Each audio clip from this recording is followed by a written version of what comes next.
আপনারা দেখছেন Indian super league point টেবিলটি আপডেট দেওয়া হয়েছে 17 ফেব্রুয়ারি। পয়েন্ট টেবিলের 1 নম্বর পজিশনে আছে মোহনবাগান এসজি, 21 ম্যাচ খেলে 49 পয়েন্টে। 2 নম্বর পজিশনে আছে এফসি গোয়া, 20 ম্যাচ খেলে 39 পয়েন্টে। 3 নম্বর পজিশনে আছে জামশেদপুর এফসি, 20 ম্যাচ খেলে 34 পয়েন্টে।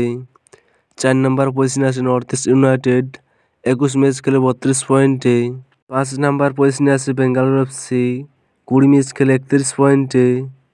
6 নম্বর পজিশনে আছে মুম্বাই সিটি এফসি, 20 ম্যাচ খেলে 31 পয়েন্টে।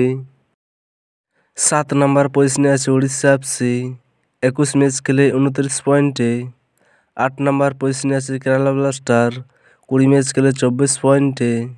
9 নম্বর পজিশনে আছে পাঞ্জাব এফসি, 20 ম্যাচ খেলে 24 পয়েন্টে। 10 নম্বর পজিশনে আছে চেন্নাইন এফসি, 21 ম্যাচ খেলে 24 পয়েন্টে।